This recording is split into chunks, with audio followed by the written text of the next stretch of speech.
Good evening everyone, good evening India, good evening Bharat. कैसे हैं आप लोग? How is the life, how is the जोश?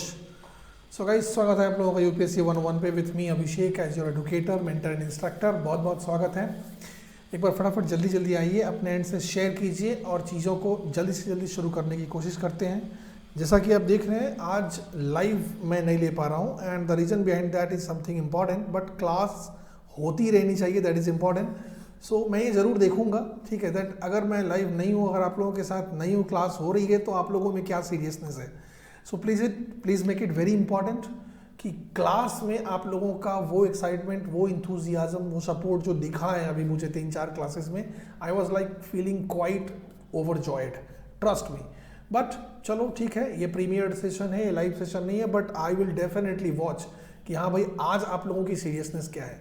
सो एक बार बहुत बहुत स्वागत है, बहुत बहुत स्वागत है यूपीएससी 101 पे हमारे इस साइंस कैप्सूल सेगमेंट में, जिसमें बेसिकली हम 2023 के लिए गाइस कुछ ऐसा करने की कोशिश कर रहे हैं that those who have to appear in 2023 could actually get something great from this segment basically in a very small span of time. That's my challenge to you, provided आप ये क्लासेस करें प्रॉपरली, राइट।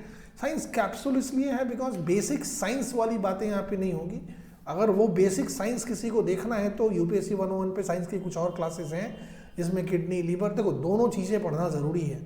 बट यहाँ पे एक most appropriate, direct जिसे नहीं कहते hitting the bulls आई, जो साइंस टेक की एक एक्चुअल दुनिया में आप लोग को दिखाने की कोशिश कर रहा हूँ, और वो आप लोग देख चुके हैं पिछली 3-4 क्लासेस में।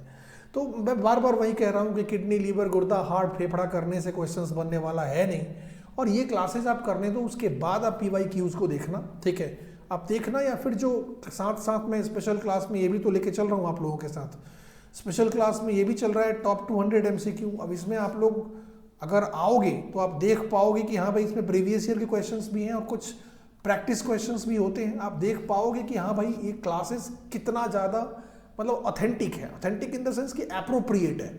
सो मैं ये भी विश करता हूँ कि आप लोग ये स्पेशल क्लास डेफिनेटली ज्वाइन करो जो 10 PM पे होता है। अभी 1-2 दिन नहीं होगा because of certain things, but हाँ, लेकिन इसके 4 लेक्चर्स हो चुके हैं जिसमें क्वेश्चन नंबर 1 to 40 मैं आप लोगों के साथ डिस्कस कर चुका हूँ। सो ये एक आप लोगों से रिक्वेस्ट है कि ये कर लेना, ठीक है। और 200 मुझे क्वेश्चंस करना है आप लोगों के साथ, राइट। मोर देन दैट, जो लोग भी नए हैं और जो मेरे से जुड़ना चाहते हैं, ठीक है, वो डेफिनेटली इस टेलीग्राम चैनल पे कनेक्ट हो जाएंगे, स्टडी विथ अभिषेक _अनअकैडमी। ये बार बार मैं दिखाता हूँ, फिर एंड में भी दिखाऊंगा, आप टाइप करना, पुरानी चीज़ें हैं, there is nothing new, study with Abhishek _Unacademy, ये ज्वाइन कर लेना है। और ये मेरा एडुकेटर कोड है, सब्सक्रिप्शन के टाइम पे अगर आप यूज़ करते हो तो आपको मेरी पर्सनल मेंटरिंग मिलती है। नाउ चलिए, getting back to our topic, फटाफट आ जाओ और थोड़ा शेयर कर दो अपने एंड से, अपनी खुफिया सारे ग्रुप्स में, because I keep on telling कि आप लोगों का जो प्रोत्साहन होता है, आप लोगों का जो कोऑपरेशन होता है, वही मेरा मोटिवेशन होता है, ट्रस्ट में। तो आज हम we are into the lecture number 5 and this is lecture number 5 is dedicated to stem cells. बहुत ही महत्वपूर्ण और बहुत ही क्रांतिकारी एक बेसिकली डिस्कवरी है, आप कह सकते हो साइंस के फील्ड में, और बहुत पॉपुलर टॉपिक रह चुका है यूपीएससी का। तो इसी पे हम आज चर्चा करने वाले हैं। मेक श्योर, ठीक है, आप लोग प्रॉपरली नोट्स बना लो।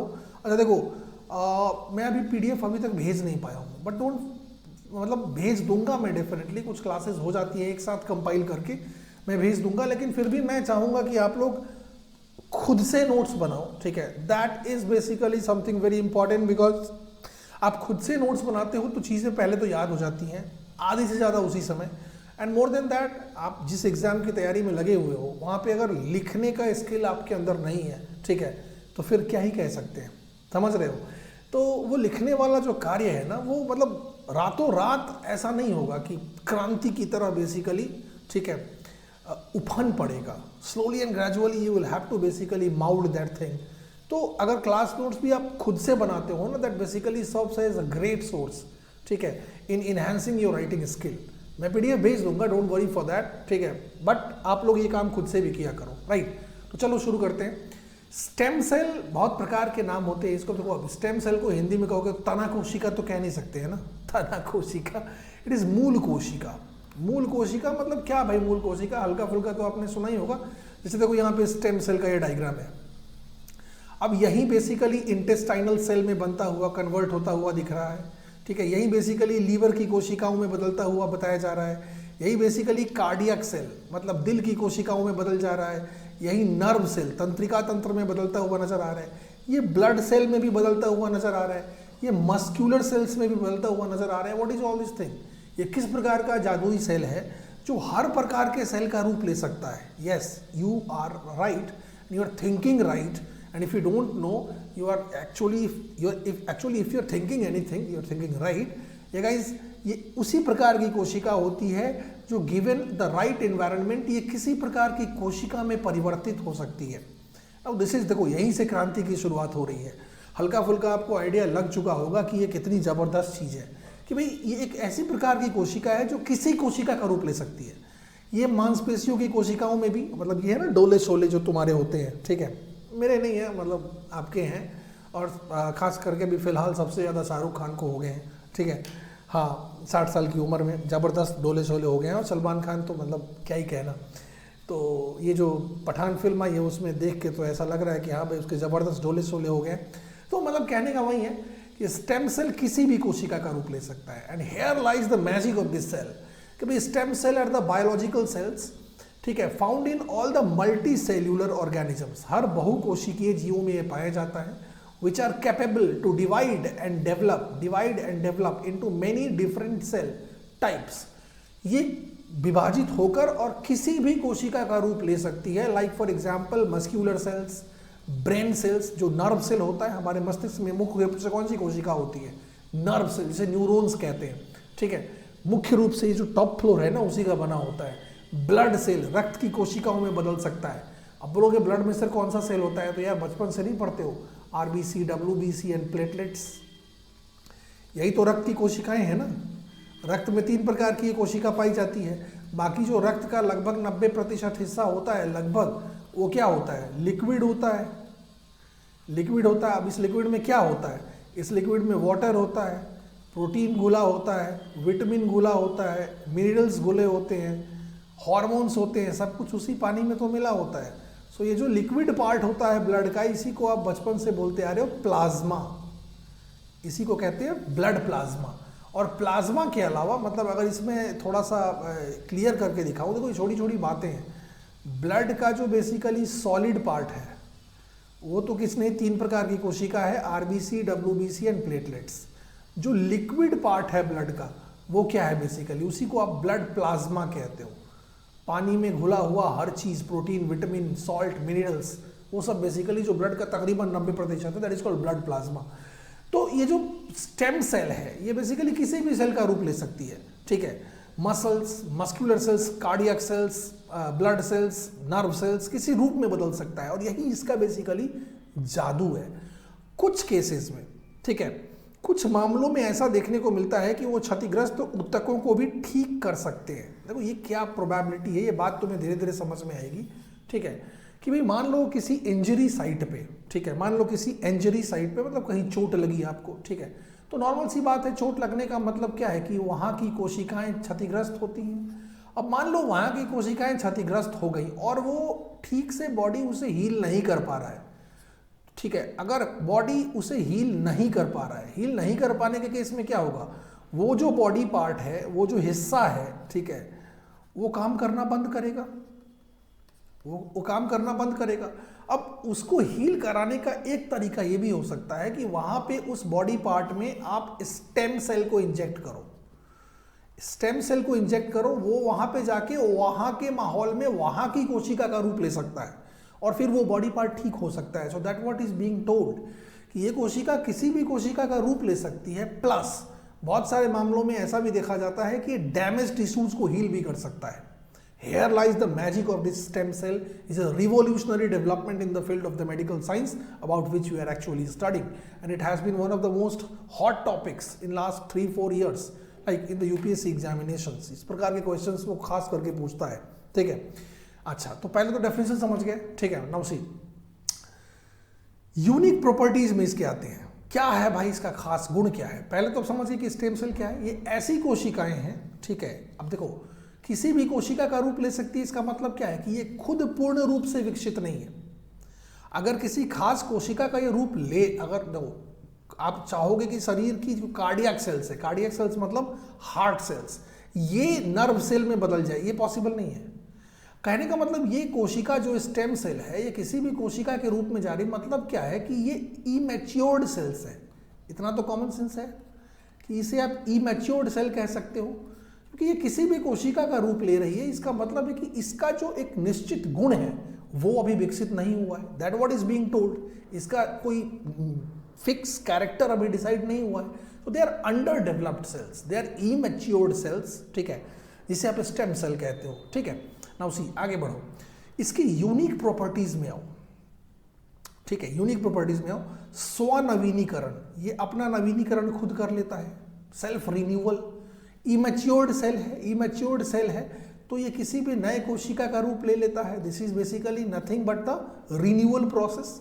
अच्छा, अनस्पेशलाइज्ड है, ये अनस्पेशलाइज्ड है, मतलब विशिष्ट नहीं होते हैं ये।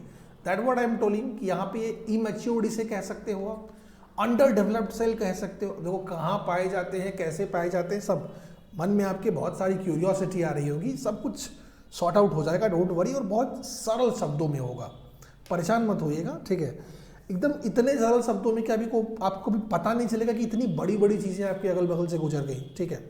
हाँ, राइट। तो ये विशिष्ट नहीं होती हैं, अनस्पेशलाइज्ड होती हैं, इसीलिए तो किसी भी स्पेशल कैरेक्टर में ये ढल जाती हैं, ठीक है। अब जैसे मान लो स्टेम सेल को, ठीक है, ये जो डोले हैं तुम्हारे बाइसेप्स, यहाँ पे तुमने इंजेक्ट कर दिया, तो यहाँ के इन्वायरमेंट में ये यहाँ की कोशिकाओं का रूप ले लेगी। इसे हार्ट की वॉल में इंजेक्ट कर दिया तो हार्ट की कोशिकाओं के कैरेक्टर में अपने आप को ये ढाल लेगा। Why? Because they are unspecialised. Why? Because they are immatured. Why? Because they are underdeveloped. That what I am telling कि इनका कोई स्पेसिफिक स्ट्रक्चर ग्रो नहीं हुआ होता है, ताकि इसका कोई इनमें कोई स्पेशलाइज्ड फंक्शन परफॉर्म करने की क्षमता नहीं होती है।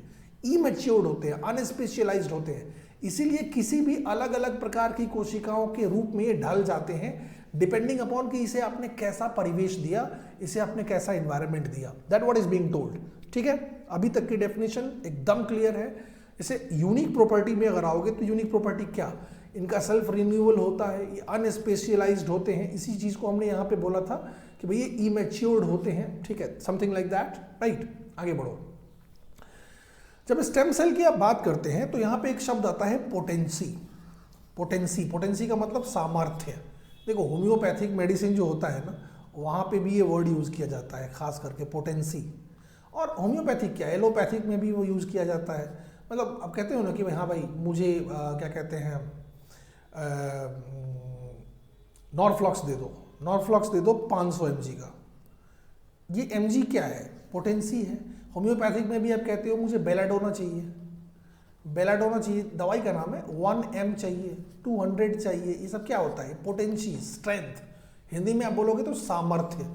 तो जब भी आप स्टेम सेल की बात करते हो तो ये वर्ड यूज किया जाता है पोटेंसी। क्या है? It refers to the varying ability of stem cell. Stem cell की वो क्षमता बताती है to differentiate into specialised cell types. कहने का मतलब ये है कि शायद स्टेम सेल अलग अलग प्रकार के होते हैं। अलग अलग प्रकार के मतलब क्या कि भाई उनकी पोटेंसी अलग अलग होती है। कुछ हो सकता है ज़्यादा प्रकार के स्पेशलाइज्ड, मतलब कुछ हो सकता है हर प्रकार के किसी भी प्रकार की कोशिका का रूप ले ले। कुछ हो सकता है कि भाई कुछ लिमिटेड प्रकार की कोशिकाओं में वो बदल सकते हैं। कुछ हो सकता है कि बहुत कम प्रकार की कोशिकाओं में बदल सकते हैं, समथिंग लाइक दैट। ठीक है, जैसे वही बात लिखी गई है कि सबसे बड़ी क्षमता वाली कोशिका कम क्षमता वाली कोशिकाओं की तुलना में अधिक प्रकार की कोशिकाएं उत्पन्न कर सकती हैं। That what is being told कि भाई cells with the greatest potency can generate more cell types and those with lower then those with lower potency. मतलब जिन स्टेम सेल्स की पोटेंसी ज़्यादा है, जिन स्टेम सेल की पोटेंसी ज़्यादा है वो ज़्यादा प्रकार की कोशिकाओं में अपने आप को बदल सकते हैं। जिन स्टेम सेल की पोटेंसी कम है वो कम प्रकार की कोशिकाओं में अपने आप को बदल सकते हैं। That what is being told. ये टर्म याद रखना जरूरी है गाइस, ये टर्म याद रखना जरूरी है। ठीक है, अच्छा एक और बात ध्यान रखना, मैं साथ साथ बहुत चीज़ों को रिवाइज भी आपके साथ करता जा रहा हूँ। जैसे यहीं पे जब मैं हम था तो मैंने अभी शॉर्ट बहुत ब्रीफ में, लेकिन आई होप जिनको दिक्कत होगा थोड़ा सा मैं कोशिश भी करूंगा कि बेसिक साइंस भी कहीं कहीं बीच में आता चले। जैसे मैंने 2 मिनट में ये भी बता दिया था कि ब्लड का सॉलिड और लिक्विड पार्ट क्या होता है। तो यहाँ पे एक टर्म वो भी क्लियर हो गया था कि भाई लिक्विड पार्ट को ही आप ब्लड प्लाज्मा कहते हो और सॉलिड पार्ट को आप 1 2 3 आरबीसी, डब्ल्यूबीसी एंड प्लेटलेट कहते हो। तो ऐसी चीज़ों को ना आप लोग बॉक्स बना के साइड में लिखते जाना। जिनको पता है उनको लिखने की ज़रूरत नहीं है, जिनको नहीं पता है और ठीक है मतलब नॉन साइंस वालों को बहुत दिक्कत हो जाती है, तो प्लीज़ आप नोट्स बनाते रहो साइड में। ऐसी चीज़ें जब आउट ऑफ द कंटेक्स्ट में कुछ बताऊँ बॉक्स बना के एंड प्लीज़ उसको वहीं पे मेंशन करते जाओ, क्लैरिटी लाओ अपने अप्रोच में, अपने कंसेप्ट में, ठीक है। अच्छा, तो पोटेंसी वाला शब्द क्लियर हो गया। अब देखो इसी के आधार पे स्टेम सेल को अलग अलग नाम दिए जाते हैं, जैसे टोटीपोटेंट, टोटीपोटेंट को ओमनीपोटेंट भी कहते हैं, ठीक है। अब यहाँ पे एक बड़ी ज़बरदस्त बात मैं बताऊंगा आपको, प्लूरीपोटेंट, ठीक है, प्लूरीपोटेंट, मल्टीपोटेंट, पोटेंसी के आधार पे। जैसे देखो क्या है, जैसे मान लो टोटीपोटेंट है, टोटीपोटेंट या ओमनीपोटेंट भी। ओमनी देखो ओमनीवोर का मतलब क्या होता है, हर्बीवोर मतलब शाकाहारी, कार्निवोर मतलब मांसाहारी, हम ओमनीवोर हैं। ओमनीवोर मतलब सर्वाहारी, सब कुछ भक्षण करते हैं, ठीक है। पालक भी खा लेते हैं, गोभी भी खा लेते हैं और मांस का तो भक्षण करते ही रहते हैं। ओमनी सर्वाहारी, ठीक है। Omni present, God is omni present, भगवान ईश्वर हर जगह है। ये बात और है किसी ने कभी देखा नहीं, बट ठीक है आस्था की बात है तो आस्था पर चोट नहीं लगनी चाहिए, ठीक है। But anyways omni, omni potent से ही आपको समझ में आ रहा होगा कि ये टोटीपोटेंट। देखो एग्जाम में ना सिर्फ ये टर्म आएगा और क्वेश्चन का हो जाएगा कांड, क्योंकि ये टर्म तुम्हें नहीं पता होगा। टोटीपोटेंट स्टेम सेल, इसको ओमनीपोटेंट भी कहते हैं। अब नाम से ही तुम्हें एकदम क्लियरली समझ में आ रहा होगा कि ये ओमनीपोटेंट जो स्टेम सेल है ये क्या कर सकता है। कहने का मतलब ये किसी भी कोशिका में अपने आप को बदल सकता है। Can give rise to any of the 220 cell type found in an embryo. Embryo क्या होता है, भ्रूण। इम्ब्रायो होता है भ्रूण को कहते हैं। As well as extra embryonic cells, placenta. अब मैं ये सब चीज़ें तुम्हें दिखाऊंगा। देखो ये टर्म जो लिखा हुआ है हर चीज़ में बताऊंगा आपको। इम्ब्रायो तो मैंने समझा ही दिया था। अच्छा देखो जब बात इम्ब्रायो की करते हैं ना गाइज, तो इम्ब्रायो से संबंधित एक और टर्म और आता है फीटस। तो इम्ब्रायो का एडवांस स्टेज फीटस होता है। इम्ब्रायोनिक स्टेज पहले आता है, तकरीबन 2 महीने बाद फीटस वाला स्टेज आता है, ठीक है। फीटस वाला स्टेज आता है जब बॉडी, बेबी का बॉडी विजिबल ऑलमोस्ट होने लगता है, उसको फीटस कहते हैं। तो टोटीपोटेंट सेल के बारे में क्या कहा जा रहा है कि भाई it can give rise to any of the 220 cell types found in the embryo. अब देखो इम्ब्रायो क्या है, ये देखो एक बड़ी खूबसूरत सी तस्वीर है। इसमें प्लेसेंटा क्या है, देखो ये माता के गर्भाशय की तस्वीर है। ये आप इमेजिन कर सकते हो कि आज से 30 साल, 20 साल, 25 साल अपनी उम्र के हिसाब से, ठीक है, हम इसी स्थिति में रहते हैं, ठीक है। ये माता का गर्भाशय है, तो माता का खून हम कितने प्रकार से चूसते हैं आपके सामने है, ठीक है। तो यूट्रस है ये, यूट्रस में हम इस प्रकार पड़े हुए। दिस इज नॉट, देखो यहाँ पे ये कहानी कैसे शुरू हुई थी। ये कहानी शुरू हुई थी एक स्पर्म और एक ओवम के मिलने से। ये मिला था तो बना था जाइगोट, निषेचन हुआ था, ठीक है। और ये जाइगोट बाद में यूटरस में चला गया था और यूटरस में जाने के बाद तकरीबन इम्ब्रायो के रूप में रहता है, ये भ्रूण के रूप में। और इम्ब्रायो को बेसिकली तकरीबन 2 महीने के बाद, जब 2 महीने के बाद आप फीटस कहते हो, तकरीबन जब बॉडी का रूप ऑलमोस्ट लेता हुआ दिखता है। उससे पहले ना इम्ब्रायो मतलब अगर मैं दिखाऊं तो मैं कहीं दिख रहा हो तो ये भी तो लगभग बेबी हो चुका है, ये इम्ब्रायो नहीं है।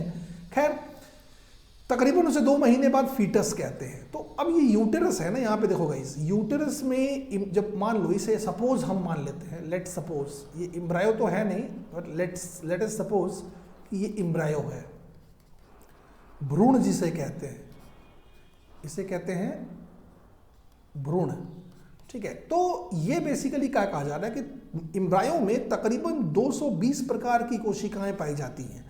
तो टोटीपोटेंट, अब देखो 220 प्रकार की, और एक शब्द और लिखा हुआ है प्लेसेंटा। प्लेसेंटा क्या है जरा देखो, ये यूटेरस के अंदर की वॉल देखो, ये चीज देखो, ये जो लाल लाल एक बहुत फ्लफी वॉल दिख रहा है ना आपको, ये रेड वॉल, ये जो मैं येलो येलो लाइन से दिखा रहा हूं आपको, जिससे ये जो नाड़ी है बच्चे का, नाड़ी कनेक्टेड है। नाड़ी मतलब वही नाड़ी जो आज नाभि बन के हमारे पेट में है। जन्म लेने के समय उसी नाभि से, बेली बटन से एक नलिका कनेक्टेड होती है। इस जो लाल पैडेड स्ट्रक्चर यूट्रस के अंदर दिख रहा है, इसी रेड पैडेड स्ट्रक्चर को आप बोलते हो, ठीक है, प्लेसेंटा। ये वही जगह है गर्भाशय का जहां से पोषण, बेसिकली इम्ब्रायो में या बेबी के शरीर में पोषण, ठीक है, ब्लड, प्रोटीन, विटामिन, फूड सब यहीं से जाता है। और ये जो कोड है ना, कोड लाइक, इसी को आप कहते हो अम्बिलिकल कोड। जब बच्चा जन्म लेता है तो इसे ही काट के हटा दिया जाता है और ये फिर हमारे पेट में नाभि की तरह रह जाता है। This is called placenta. अच्छा, यहाँ पे एक शब्द देखना, ये सर्विक्स लिखा हुआ है, the mouth of the uterus. Mouth of the uterus, this is called cervix. ये यूटरस का जो ओपनिंग है, ये जो यूटरस का ओपनिंग है, दिस इज कॉल्ड सर्विक्स। ये ओपन होता है फेलोपियन ट्यूब में, और वेजाइनल ओपनिंग फिर इसके बाद होती है, this is called fallopian tube वाला हिस्सा। और फेलोपियन ट्यूब फाइनली ओपन होता है वेजाइना के पास, ठीक है, वेजाइनल ओपनिंग। एनीवेज, वहां तक जाने की जरूरत नहीं है। सर्विक्स एक इंपॉर्टेंट चीज है बिकॉज ये काफी चर्चे में रहता है। The mouth of the uterus is called cervix. ये आप लोग को याद रखना है, this is very important because महिलाओं में एक कैंसर देखा जाता है जो इधर काफी चर्चे में रहा है पिछले एक दशक से, that is called cervical cancer, cervical cancer. This is cervix, this is cervical cancer, ठीक है। ये बेसिकली एक प्रकार के वायरस की वजह से हो जाता है जिसे कहते हैं HPV, ह्यूमन पैपिलोमा वायरस। लिख लेना प्लीज आप लोग, ये ह्यूमन पैपिलोमा वायरस। और ये वायरस का इन्फेक्शन जो होता है ना, is kind of like sexually transmitted disease. ये एक सेक्सुअली ट्रांसमिटेड डिजीज है। तो महिलाओं में ये जो सर्वाइकल कैंसर, ये बहुत ज़्यादा देखा जाता है आजकल, ठीक है। मतलब इसका केसेस बहुत बड़ा है और इसका एक बहुत बड़ा, ठीक है, बहुत बड़ा रीज़न है unprotected sex. This is sexually transmitted disease, जिसकी वजह से ये वायरस अगर बॉडी में आ गया तो ये इन्फेक्ट करता है यूट्रस के ओपनिंग को, विच इज कॉल्ड सर्विक्स। और यहीं पे एक कैंसर से ग्रसित महिला हो सकती है, that is called cervical cancer, which is growing in leaps and bounds. तो ये सब लोग आप लोग याद रखिएगा। HPV का नाम काफी यूपीएससी पूछ चुका है, ये क्वेश्चन ह्यूमन पैपिलोमा वायरस वाला क्वेश्चन आ चुका है PYQ में, आप लोग देखना, ठीक है। तो अब ये सर्विक्स आप समझ गए, ठीक है, सर्विक्स आप समझ गए, प्लेसेंटा आप समझ गए, अम्बिलिकल कोड। अब यहाँ देखो यह क्या लिखा हुआ है। अच्छा देखो, सर्वाइकल से ना आप लोगों को कंफ्यूजन मत लेना। ये जो बैक, जो हमारी गर्दन की हड्डी होती है ना, बैकबोन का सबसे ऊपर वाला हिस्सा, वो भी सर्वाइकल बोन ही कहा जाता है, 7 हड्डियां। इज नॉट दैट सर्वाइकल, ये सर्विक्स है, सर्विक्स कहते हैं इसे। Cervix is the mouth of the uterus. यहाँ पे होने वाला कैंसर भी सर्वाइकल कैंसर ही कहा जाता है। Is not that cervical bone of the throat, वो नहीं है ये, ठीक है। अच्छा, तो टोटीपोटेंट या ओमनीपोटेंट स्टेम सेल क्या है, जरा देख लीजिए आप लोग। ये इम्ब्रायो में पाया जाने वाला तकरीबन 220 प्रकार की कोशिका में, किसी भी कोशिका में ये बदल सकता है, ठीक है, किसी भी ऐसी कोशिका में बदल सकता है। और ये एक्स्ट्रा एम्ब्रायोनिक सेल में भी बदल सकता है, दैट इज प्लेसेंटा में भी बदल सकता है। प्लेसेंटा के बिना तो बेसिकली इम्ब्रायो का डेवलपमेंट इम्पॉसिबल है ना, प्लेसेंटा में भी बदल सकता है ये। तो ओमनीपोटेंट इसीलिए कहा गया है कि भाई ये किसी भी रूप में जा सकता है। दिस इज कॉल्ड टोटीपोटेंट या ओमनीपोटेंट। अब देखो, एक प्रोबेबिलिटी तुम्हें मैं बताता हूँ कि किसी महिला में अगर प्लेसेंटा का हेल्दी डेवलपमेंट नहीं हो पा रहा है, let the reason be anything, अगर ये प्लेसेंटा का हेल्दी डेवलपमेंट नहीं हो पा रहा है तो एक सिंपल सी बात है कि उसका बेबी हमेशा माल न्यूट्रिशन का शिकार रहेगा, उसका, और अंडर डेवलप्ड होगा, माल न्यूट्रिशन का शिकार रहेगा। ऐसे केस में, ठीक है, अगर स्टेम सेल उसके, अगर ओमनीपोटेंट स्टेम सेल उसके यूटरस की वॉल में इंजेक्ट किया जाए तो देयर इज अ प्रोबेबिलिटी कि प्लेसेंटा अच्छे से डेवलप हो जाए। बिकॉज ये जो टोटीपोटेंट या ओमनीपोटेंट स्टेम सेल है, ये प्लेसेंटा सेल में भी डेवलप हो सकता है। और इम्ब्रायो में पाए जाने वाले तकरीबन 220 प्रकार की कोशिका में से किसी भी कोशिका में ये परिवर्तित हो सकता है। That's why it is known as totipotent और ओमनीपोटेंट, ठीक है। आगे बढ़िए, pluripotent stem cell. Pluripotent stem cell ये क्या है?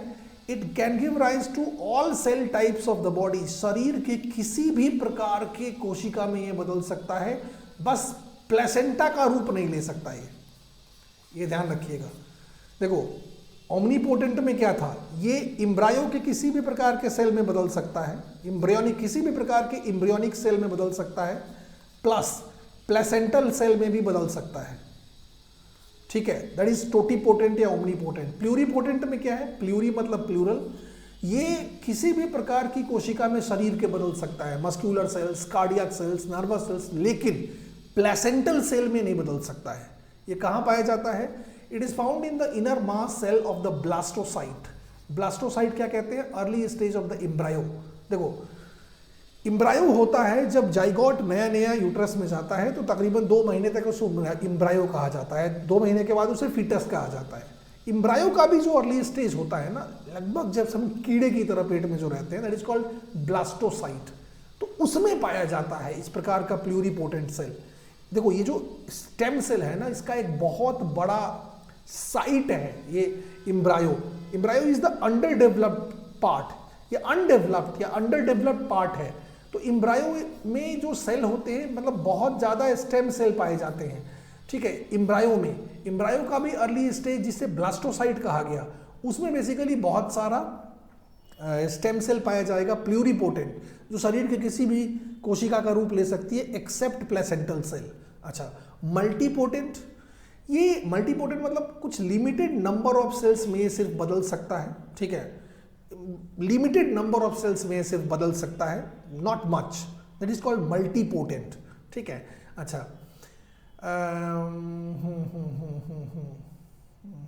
हाँ, तो पोटेंसी के आधार पे आपने स्टेम सेल को 3 तरीके से बांटा, तीन रूपों में तोड़ा, टोटीपोटेंट, ठीक है, दैट इज ओमनीपोटेंट, या प्लूरीपोटेंट, या फिर मल्टीपोटेंट। ये पोटेंसी के आधार पे एकदम क्लियर होना चाहिए, बहुत साधारण शब्दों में मैंने बताया है।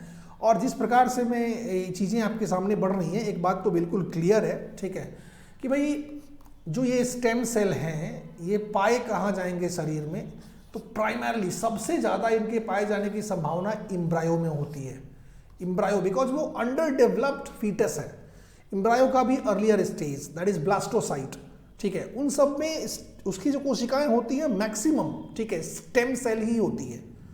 इसीलिए देखो, स्टेम सेल के पीछे एक इथिकल कंसर्न ये भी है, स्टेम सेल को प्रमोट करने के पीछे एक एथिकल कंसर्न ये भी है कि भाई अगर ये सब आगे चल के हम स्टेम सेल थेरेपी देखेंगे, आगे चल के बेसिकली अगर इन चीज़ों को ओपन मार्केट में ऐसे ही बिना किसी रेगुलेशन के शुरू कर दिया गया, तो भाई समझ रहे हो, black marketing of the human foetus शुरू हो जाएगा।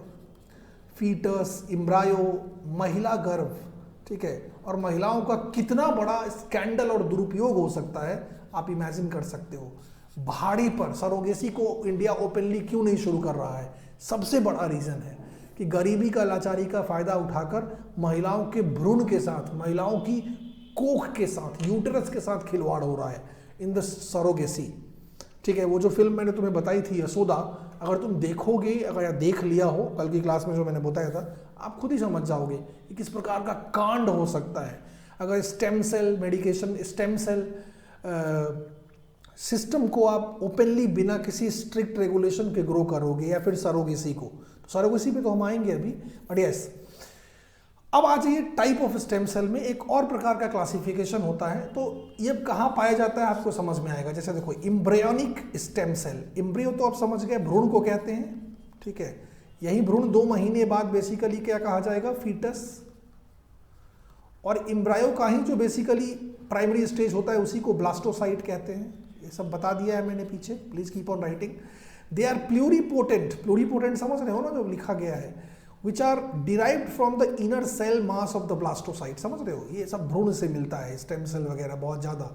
Embryonic stem cells are considered most potent. However, extraction of embryonic stem cell leads to destruction of embryo, which gives rise to the ethical issue. समझ रहे हो? Stem cell पे काम करने के लिए आपको मानव भ्रूण को बर्बाद करना पड़ेगा। Isn't it unethical? Without mothers consent, अच्छा मदर के कंसेंट से अगर हो तो ठीक है, लेकिन हम जिस देश में रहते हैं वहाँ पे महिलाओं की स्थिति देखते हुए आपको नहीं लगता है कि पैसे के खातिर महिलाओं का सिर्फ एक और नेक्स्ट लेवल का एब्यूज बढ़ेगा? ठीक है, कि भाई एक इम्ब्रायो मुझे दे दो और ले जाओ भाई 50,000 रुपये। तो मुझे लगता है कि लाइन लग जाएगी भारत में ऐसी महिलाओं की, ठीक है, जो ये काम करवाएंगे, फिर उनको कैंसर होगा, फिर उनको डिजीज होगा, all this kind of the things, you know, it's a big ethical concern behind all this things. कि स्टेम सेल रिसर्च को ओपनली क्यों नहीं अलाउ किया जा रहा है, even though it has a huge potential. ये बात आप लोगों को समझना है, ये डायमेंशन आप लोगों को समझना है, ठीक है। तो embryonic stem cell, foetal stem cell, foetal, ये फीटस जो बोला मैंने आपको, फीटस क्या होता है, देखो ये नन्ना मुन्ना बाबू जो दिख रहा है आपको, ठीक है, प्यारा, ये बेसिकली बच्चा हो चुका है, ये अम्बिलिकल कोड है, समथिंग लाइक दैट। ये तस्वीर तो पीछे मैंने दिखाई है। मैंने बार बार बोला है कि जब हम जाइगोट, सबसे पहले हम क्या होते हैं, स्पर्म और ओवम का एक मिलाजुला रूप जो कहलाता है जाइगोट, निषेचन होकर जाइगोट। ये जाइगोट जब आता है माँ की कोख में, यूटेरस में, तो ये कहलाता है फीटस। फीटस 2 महीने तक, सॉरी ये गलत बोल दिया मैंने, सॉरी।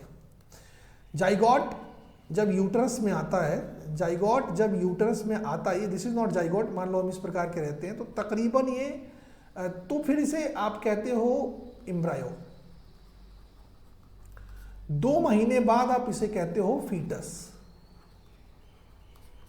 समझ में आ रही है बात? तो एम्ब्रायो का ही अर्ली स्टेज जो होता है ना, शुरुआती, उसको ब्लास्टोसाइट कहते हैं, ठीक है, ये एकदम क्लियर रखिएगा।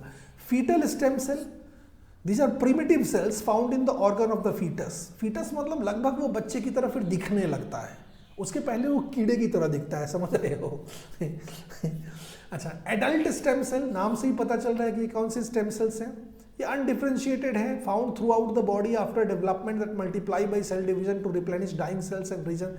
मतलब जब फीटस और ग्रो होने लगता है तो उसमें फिर ये एडल्ट स्टेम सेल्स पाए जाते हैं, ठीक है। एडल्ट स्टेम सेल्स जिनकी स्पेशलाइजेशन थोड़ी बढ़ने लगती है, मतलब अब उनकी प्रोबेबिलिटी अलग अलग प्रकार के सेल्स में टूटने की कम होगी, मतलब they will be reduce to what, multipotent stem cells हैं वो, मतलब can be develop into limited number of the cell types. लेकिन फिर वो ना बेसिकली रीजनरेशन का, ठीक है, या फिर मेंटेनेंस का काम करने लगते हैं, समझ रहे हो? डाइंग सेल्स का replenish dying cells and regenerate damage tissues, ये सब काम वो ज़्यादा करने लगते हैं। तो समझ रहे हो, स्टेम सेल से संबंधित R&D को, देखो सिंपल से शब्द हैं, टर्म्स पता होने चाहिए।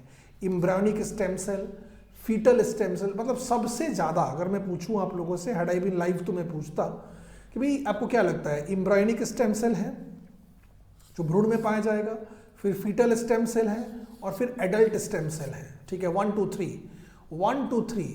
इसमें सबसे ज़्यादा ब्रेक, मतलब अलग अलग प्रकार के कोशिकाओं में टूटने की संभावना किसकी सबसे ज़्यादा है? तो नॉर्मल सी बात है, जो सबसे ज़्यादा इमेच्योर्ड है, that is embryonic stem cell, लिखा भी हुआ है, they are considered to be the most potent, ठीक है। और उससे कम फीटल में, और सबसे कम बेसिकली किस में हो जाएगा आपका, एडल्ट स्टेम सेल, क्योंकि ये मैच्योर्ड हो चुके हैं। समझ में आ रही है बात? तो that what I am telling you guys, कि अगर आप मतलब stem cell therapy, stem cell therapy या, ठीक है, R&D, एक इतना जबरदस्त पोटेंशियल जिस इवेंट में है, उसको आप ओपनली मार्केट में क्यों नहीं ला रहे हो? एथिकल कंसर्न, आप समझ रहे हो महिलाओं का कितने एक नेक्स्ट लेवल पे अब्यूज हो सकता है अगर इन चीज़ों को विदाउट स्ट्रॉन्ग रेगुलेशन अगर मार्केट में लेके सरकार आती है तो। यू कैन अंडरस्टैंड दैट, ठीक है। वो यशोदा मूवी देखो ना यार, आप लोग समझ जाओगे, समंता वाली, ठीक है, और समझ तो रही हूँ।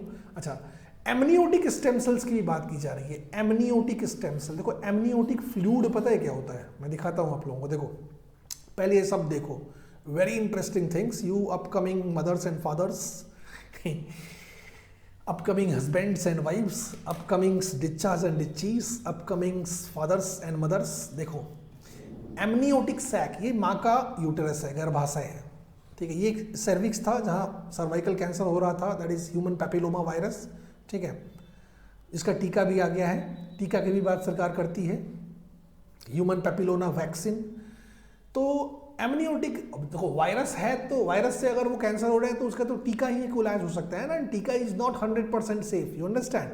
So that cervical cancer is one of the very dangerous, क्या कहते हैं आपका, सेक्सुअली ट्रांसमिटेड डिजीज, एसटीडी, जो ग्रो हुआ है पिछले 2-3 डेकेड्स में इस दुनिया में, and because it's only because of that unprotected sex and the rise in this like open sex behaviour of the society.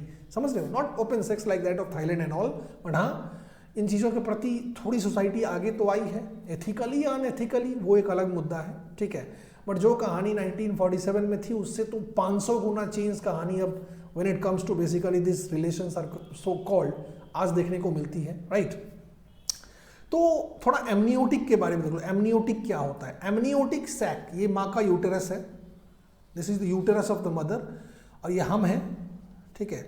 तो हम बेसिकली यूट्रस, ये प्लेसेंटा है, ये गद्दीदार वो जगह है जहाँ से बेसिकली हम माँ का खून 9 महीने तक चूसते रहते हैं और फिर जब बड़े होते हैं तो उनको बुद्धि बांटने लगते हैं। सो ये माँ का वो प्लेसेंटा है, यूट्रस के अंदर की वो फ्लफी जगह जहाँ से हमें पोषण मिलता है। यहीं से अम्बिलिकल कोड है, जो अम्बिलिकल कोड नाड़ी नाड़ा जो हमारे पेट में जाता है, यहीं से खून चूसा के अंदर के रूप में हम 9 महीने अपने माँ के पेट में रहते हैं, ठीक है ना। उसी यूटेरस के अंदर भी एक बहुत ही ट्रांसपेरेंट सैक लाइक स्ट्रक्चर होता है, ठीक है। मैं चाहता तो वो इमेज डायरेक्टली आप लोग को दिखा सकता था, बट मुझे लगा कि कहीं पता नहीं थोड़ा सा ऑफेंसिव ना लगे, खास करके गर्ल्स हो सकता है देख के थोड़ा सा उनको ठीक ना लगे, राइट।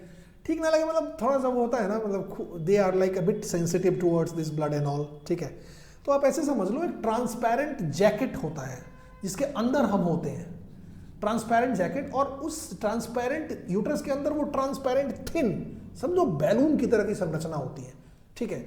तो उसको एमनियोटिक सैक कहते हैं, और उसके अंदर लिक्विड भरा होता है। उस लिक्विड में हम तैर रहे होते हैं, see the surprise of the nature. नाक कान पान उसमें पानी नहीं घुसता, वो लिक्विड बेसिकली भरा रहता है। This is called amniotic fluid, इसी को एमनियोटिक फ्लूइड कहा जाता है, ठीक है। जब लेबर पेन शुरू होता है ना, लेबर पेन के शुरू होने का मतलब क्या होता है, ठीक है, दैट अब मतलब you have the baby, lady is going to deliver the baby, ठीक है। सो लेबर पेन शुरू होता है तो जो कहते हैं ना वाटर डिस्चार्ज होना शुरू हो गया, ठीक है। हाँ, water I have discharge, like water has broken out, ऐसे वर्ड सुने होंगे आप लोगों ने फिल्म में, ठीक है। तो वो बेसिकली क्या होता है, ये जो एमनियोटिक फ्लूइड है ना, वही बेसिकली बाहर निकलता है थ्रू वेजाइना वो वाटर मतलब डिस्चार्ज होना शुरू हो जाता है। तो बॉडी द फीमेल एक तो लेबर पेन शुरू हो जाता है, और वो लिक्विड जब basically water has broken out ऐसे कहते हैं, इज द साइन कि अब डिलीवरी कभी भी हो सकती है। तो वो जो लिक्विड होता है that is called amniotic fluid. ये एमनियोटिक फ्लूइड क्या होता है, ये बेसिकली एक प्रकार का आप समझ लो, इससे बॉडी को बहुत प्रकार का न्यूट्रिशन भी मिलता है। बच्चा जब तकरीबन 5-6 महीने से ज़्यादा होने लगता है और इसके जो यूरिन वगैरह निकलने लगते हैं वो भी इसी में घुला मिला होता है। See the magic of the nature, see the magic of the nature कि भाई अपनी आप कहोगे तो भाई पॉटी है, सुसु में घुसा हुआ है, फिर भी जब बेबी निकलता है तो उसकी सॉफ्टनेस को आप महसूस करते हो ना। See the magic of the nature, see the magic of the nature. So it's not only urine and all, ठीक है। अपार्ट फ्रॉम दैट ये बहुत सारा वाटर पार्ट होता है जिससे बहुत सारा न्यूट्रिशन बॉडी को भी मिलता है। This is called amniotic fluid. तो एमनियोटिक फ्लूइड में भी स्टेम सेल्स पाए जाते हैं, they are called amniotic stem cells. ये क्या होते हैं, mixture of the stem cells that can be obtained from the amniotic fluid. कुल मिला के एक बात समझ रहे हो गाइस, कुल मिला के जो भी ये स्टेम सेल की दुनिया है, ठीक है, स्टेम सेल के रिसर्च को, स्टेम सेल के R&D को बेसिकली अगर आप डेवलप करना चाहते हो तो आपको इस पार्ट के साथ खिलवाड़, इस पार्ट के साथ बहुत कॉम्प्रोमाइज़ करने पड़ेंगे। और अगर स्ट्रांगली रेगुलेट नहीं किया गया तो ये जो stem cell research and development संबंधित जो काम है या जो डेवलपमेंट्स हैं उसमें महिलाओं का एक नेक्स्ट लेवल ऑफ एब्यूज ये दुनिया देख सकती है। समझ में आ रही है बात? कहाँ से मिल रहा है, या तो एम्ब्रायो से मिल रहा है, फीटस से मिल रहा है, एमनियोटिक फ्लूइड से मिल रहा है, अम्बिलिकल कोड से भी मिल सकता है, प्लेसेंटा से भी मिल सकता है। कुल मिला के इसी पर तुम्हें बार बार वॉर करना पड़ रहा है, समझ रहे हो? So is very sensitive. आज में एथिकल जो कंसर्न्स हैं वो दिमाग से कभी भी बाहर मत निकलने दीजिएगा। Anyways, so this is amniotic. जो एमनियोटिक फ्लूइड से मिलेगा वो एमनियोटिक स्टेम सेल है। एक इंड्यूस्ड प्लूरिपोटेंट सेल भी होता है, आईपीएस सेल्स जिन्हें कहते हैं। ये प्लूरिपोटेंट होते हैं, बहुत कम प्रकार की कोशिकाओं में बेसिकली, ठीक है, टूट सकते हैं। That is called induced pluripotent cell. They are type of the pluripotent stem cell which are artificially derived from non-pluripotent cell, typically an adult somatic cell।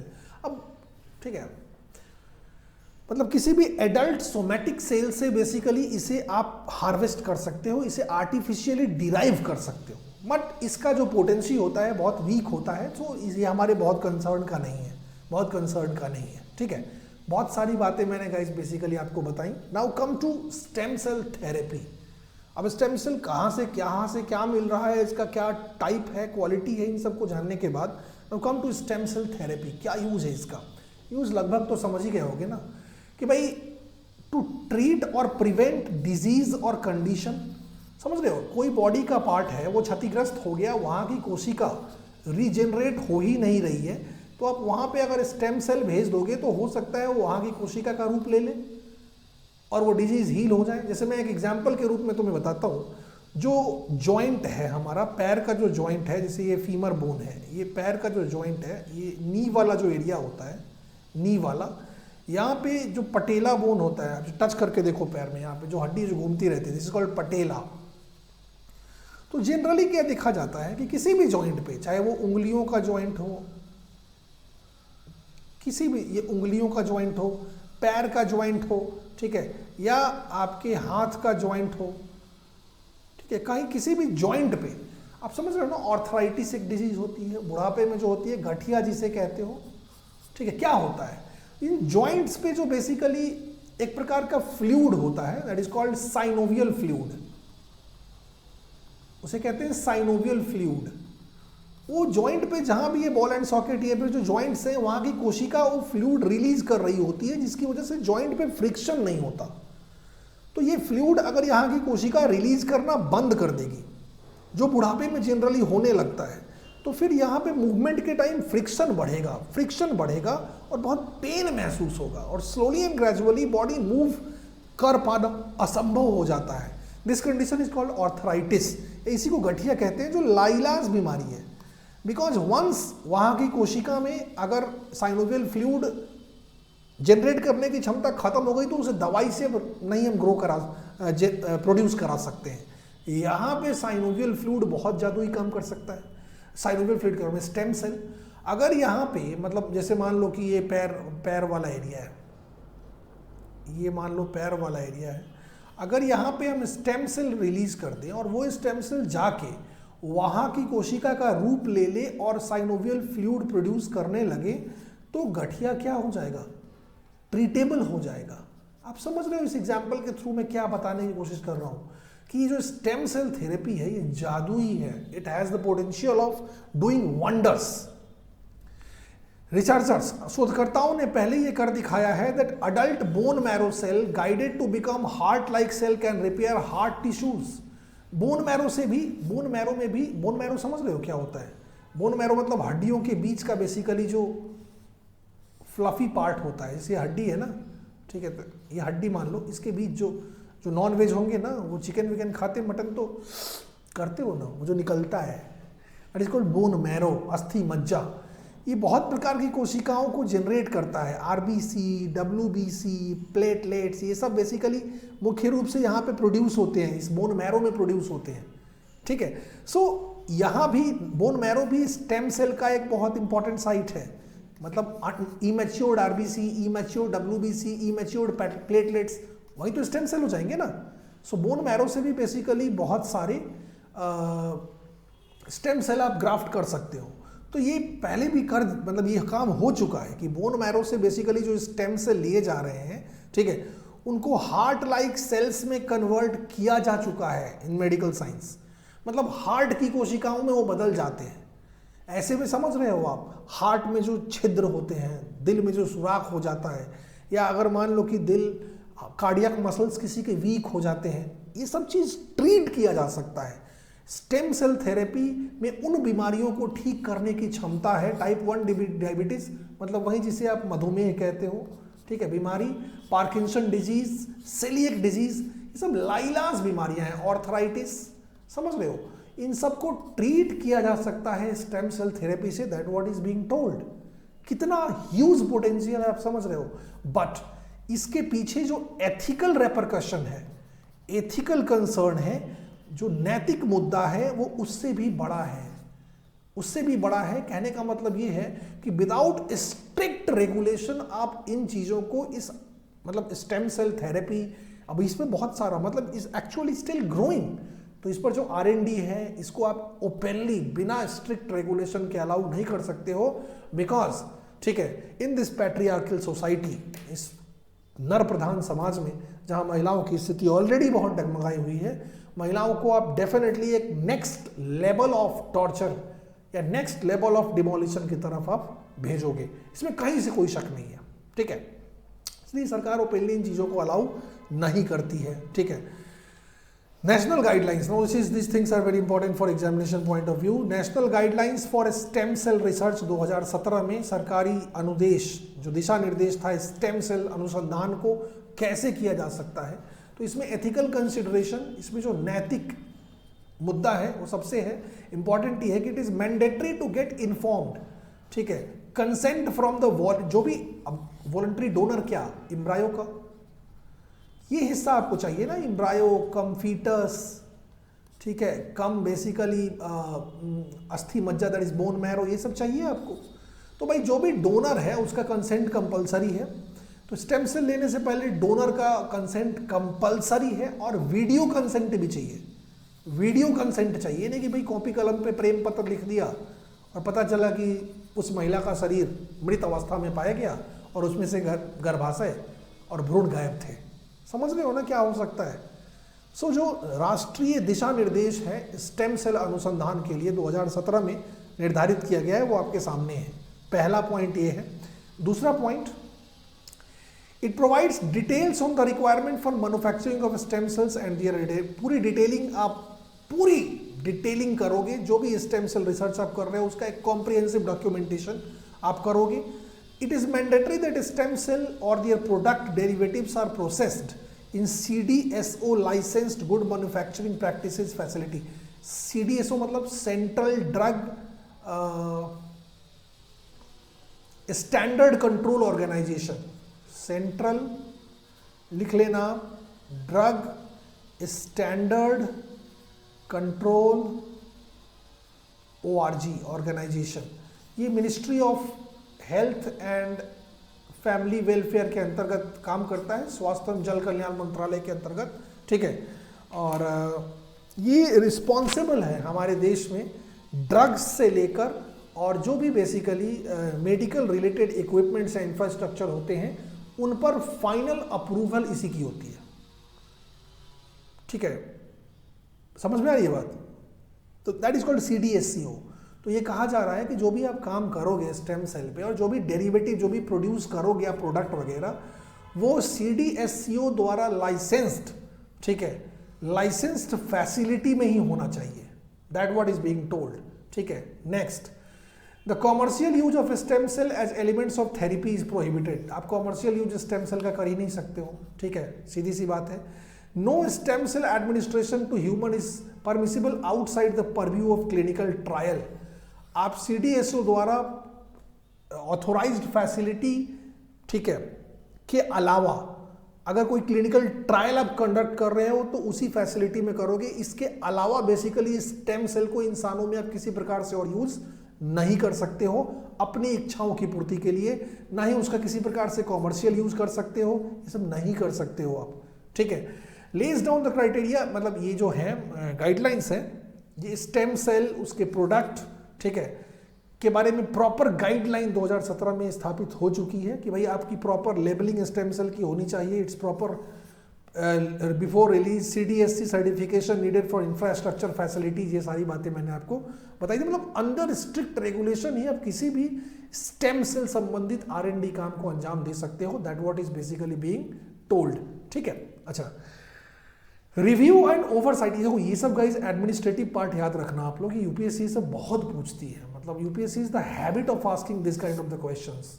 ठीक है, जैसे CDSCO का नाम मैंने बताया यहाँ पे, सॉरी, हाँ, जैसे CDSCO का नाम यहाँ पे मैंने बताया था, central drug standard control organisation. Bharat में ड्रग्स मतलब कोकीन और अफीम नहीं, दवाई, ठीक है, और मेडिसिन से, मेडिकल साइंस से रिलेटेड इंफ्रास्ट्रक्चर जो भी है उस पर अंतिम आदेश या निर्देश जिस निकाय का, जिस बॉडी का आता है, ठीक है, उसी को कहते हैं CDSCO, central drug standard control organisation, works under the ministry of family and health welfare, ठीक है, परिवार एवं स्वास्थ्य जन कल्याण मंत्रालय के अंतर्गत ये काम करता है, सो याद रखिएगा। अच्छा, मैकेनिज्म, समीक्षा और निरीक्षण के लिए क्या मैकेनिज्म है वो भी ध्यान रखना बहुत जरूरी है। देखिए, national apex committee for stem cell research and therapy, NAC SCRT, ये शब्द याद रखिएगा, स्थापित किया गया है मॉनिटर करने के लिए क्या, रिसर्च एक्टिविटीज को related to the stem cell at the national level, राष्ट्रीय स्तर पे, और गाइडलाइंस जारी करने के लिए क्लिनिकल रिसर्च के लिए, मतलब NAC SCRT याद रखिएगा कि भाई स्टेम सेल से संबंधित किसी भी प्रकार का R&D अगर होगा तो उस पर दिशा निर्देश किसका होगा, सेंट्रल अथॉरिटी होगी, NAC SCRT। आपको पता है, डेफिनेट सी बात है कि ये निकाय कहाँ पे काम करेगा, तो ये निकाय डेफिनेटली CDSCO के अंतर्गत ही काम करेगा, ठीक है। इसी के निर्देश और दिशा निर्देश के आधार पे किसी भी प्रकार का clinical research in the field of stem sales किया जा सकता है आपके देश में, नहीं तो नहीं किया जा सकता है। इंस्टीट्यूशनल कमिटी भी संस्थागत बेसिकली कुछ समितियां बनी हैं for stem cell research, ICSCR जिसे कहते हैं, approves and monitors stem cell research basic and clinical at the institutional level. अगर किसी संस्था, अगर कोई संस्था है, मान लो IISc है, Indian Institute of Science Bangalore, अगर किसी संस्था में कोई क्लिनिकल ट्रायल हो रहा है, तो अगर मान लो एम्स में हो रहा है, तो संस्थागत जो भी क्लिनिकल ट्रायल्स होंगे उसको अप्रूव करने के लिए जो समिति है, दैट इज कॉल्ड बॉडी है, दैट इज कॉल्ड ICSCR, ठीक है। तो सेंट्रल स्तर पे, मतलब मान लो कि कोई सेपरेट प्रोजेक्ट के तहत भारत सरकार कोई अनुसंधान कर रही है, तो वैसे के लिए you have the NAC SCRT। अगर संस्थागत स्तर पे, इंस्टीट्यूशनल स्तर पे अगर कोई डेवलपमेंट हो रहा है, कोई R&D का काम स्टेम सेल के केस में हो रहा है, ठीक है, इंस्टीट्यूशनल स्तर पे, like in IISc, like in AIIMS, तो वहां पे जिस बॉडी का अप्रूवल चाहिए दैट इज कॉल्ड ICSCR। और चाहे ICSCR हो या NAC SCRT हो, आपको अच्छे से पता है कि ये दोनों काम करेंगे किसके अंतर्गत, CDSCO के तहत, ठीक है, central drug standard control organisation. और ये सब किस मंत्रालय के काम करेंगे अंतर्गत, ministry of health and family welfare, परिवार एवं स्वास्थ्य जन कल्याण मंत्रालय, ठीक है। Alright, so I guess stem cell के बारे में मैंने काफ़ी अच्छा आप लोगों को बताया अपनी तरफ से। उम्मीद करता हूँ कि आप लोगों को चीज़ें ठीक लगें। डेफिनेटली वीडियो को लाइक कीजिएगा अगर पसंद आया तो, और कमेंट्स भी छोड़िएगा। याद रखिए अभी लाइव नहीं हूँ और मैं देख जरूर रहा होऊंगा कि तुम्हारी क्या हरकत रही है, ठीक है। तो आज की क्लास और एक और क्लास शायद लाइव नहीं होगी, हम we shall start live again from the Wednesday. लेकिन आप ये कंटिन्यूटी को ब्रेक मत प्लीज होने देना, बिकॉज फिर बहुत बड़ा एक, अब इसे मान लो 1-2 क्लास तुमने छोड़ दिया ना, तो उसके बाद आके ना कुछ कर नहीं पाओगे, मतलब तबाह होके रह जाओगे। That what I am telling. Properly notes बनता रहे और मैं PDF वगैरह भेज दूंगा, डोंट वरी फॉर दैट, ठीक है। अभी के लिए इतना ही गाइस। नेक्स्ट क्लास में हम शुरू करेंगे IVF एंड सरोगेसी। अभी मैं बता देता हूँ, the next class has to be the IVF and surrogacy. यहाँ पे भी कुछ ज़बरदस्त बातें हम करने वाले हैं, ठीक है। सो अभी के लिए इतना ही। जाने से पहले एक बार फिर से टेलीग्राम चैनल में आपको अपना बता देता हूँ, जिन लोगों ने ज्वाइन नहीं किया है please do join this study with Abhishek _ academy for any form of the mentoring, for any form of the communication, ठीक है। सारी मेरी क्लासेज, स्पेशल क्लासेज के लिए आपको ज्वाइन करना है। सब्सक्रिप्शन लेते हैं तो आपको ये कोड यूज़ करना है AR101। अगर आप चाहते हो कि मेरी पर्सनल मेंटरिंग आपको मिले, ये तभी पॉसिबल है जब आप कोड यूज़ करते हो। किसी भी प्रकार की दिक्कत हो ना, like this, if this plan is running, this 30% of and 6 months extension, ये प्लान चल रहा है। मान लो आप चाहते हो कि हाँ भाई मुझे ये लेना है, कोई डाउट हो, सर EMI चाहिए, सर कैसे लें, कब लें, for that I am there. आप टेलीग्राम चैनल ज्वाइन करो, ठीक है। पर्सनल मेंटरिंग का मतलब है कि टेलीग्राम ग्रुप में आप जो मेरी प्लस की ग्रुप है उसका पर्सनली उसका हिस्सा बनोगे एंड विल गाइड यू कब क्या कैसे करना है, नहीं करना है। So for that you need to use the code AR101। ये अच्छा ऑफर है, 6 महीने का एक्सटेंशन, मतलब 1 साल की जगह 1.5 साल मिलेगा, 30% तक का ऑफ।